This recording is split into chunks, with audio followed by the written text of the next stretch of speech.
What is up, ladies and gentlemen? But most of all, you ladies out there, thanks for clicking on another episode of Break the Silence. I am your host, Cyborg. More Kyrie Irving drama. Let's talk about it. Split out!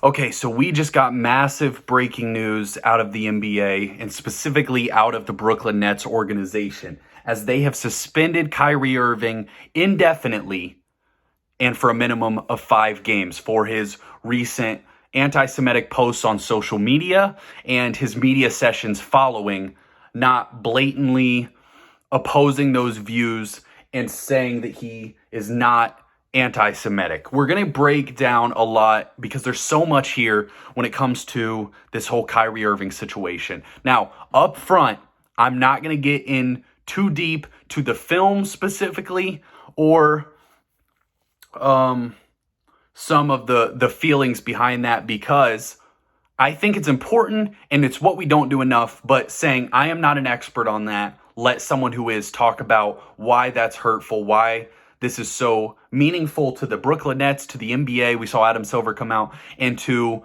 a bunch of people as a whole. That's not my place. I'm not educated enough on it. But what I do want to talk about is what this means for the Brooklyn Nets, what this means for Kyrie Irving in the NBA going forward.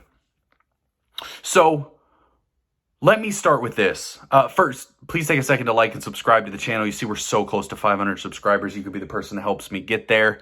Would greatly appreciate it. But let me start with this.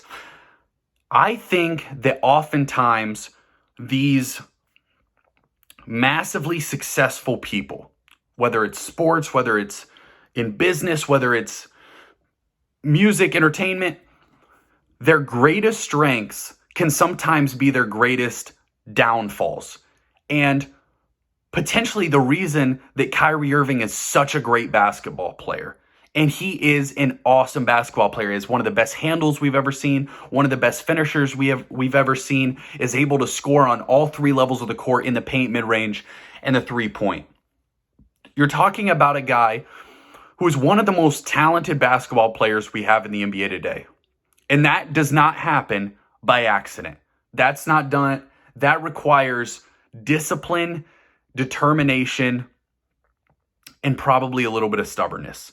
And that's what I see when I see Kyrie Irving. The same thing that makes him so great as a basketball player is potentially his biggest flaw in not coming out and openly apologizing. And I want to take a second here to read this Nets statement that they released, because I think it's important to hear what the Brooklyn Nets said. Now, it sounds like the Brooklyn Nets pulled Kyrie aside, brought him into the office, said, let's talk about why this film, this documentary, whatever it was, is not something we want to promote. Let's talk about why this is important and go forward from there.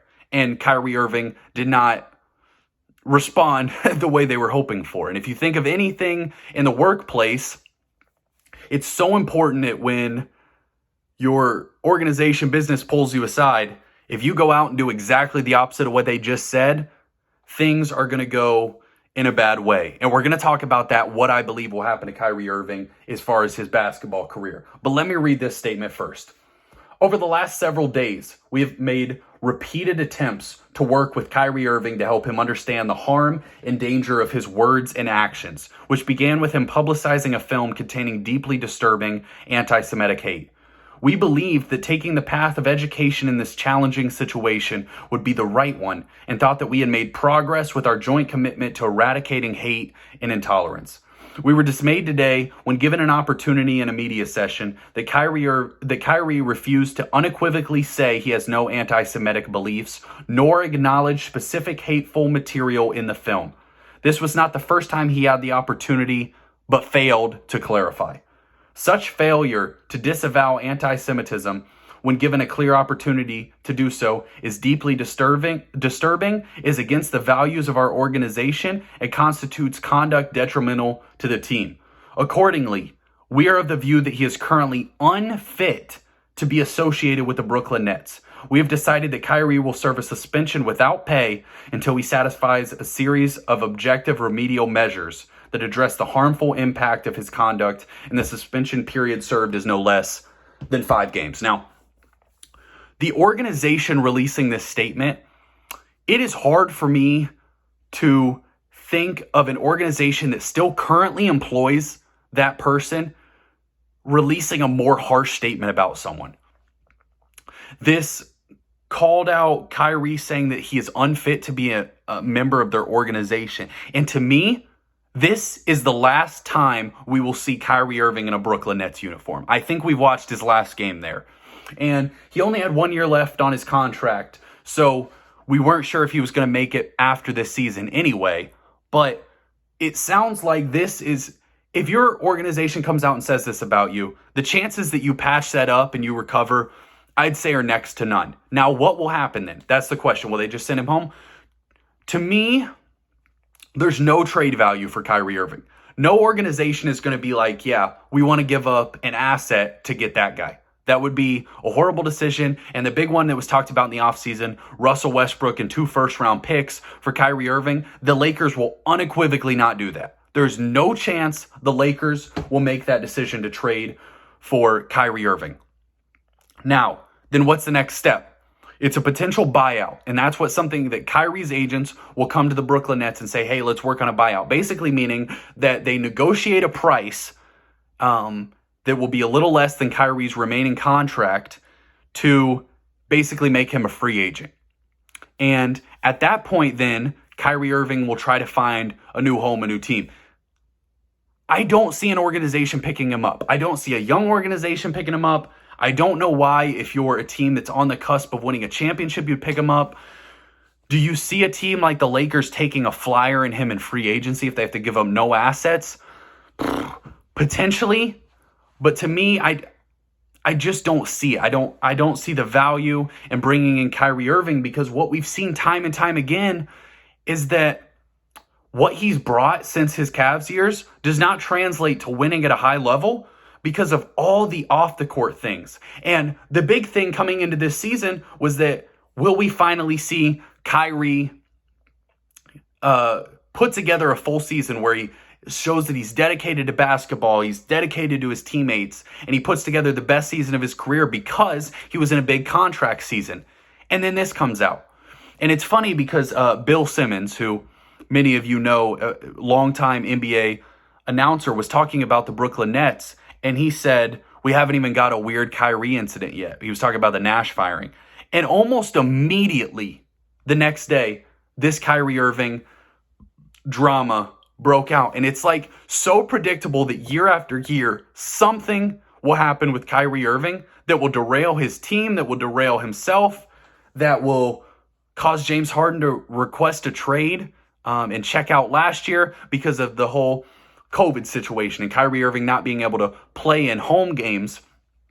That was widely reported to be one of the big reasons that James Harden wanted out of Brooklyn. And to me, you're at a point where is the drama Kyrie brings worth his talent level? And you always talk about that. If you are this talented and you're this much drama, then, you may be outweighed a little bit. If you're the most talented player in the league and you're full of drama, for instance, LeBron brings a lot of media when he's around, but his talent is so great, and, not in the same way, because LeBron's a great philanthropist, all those great things. But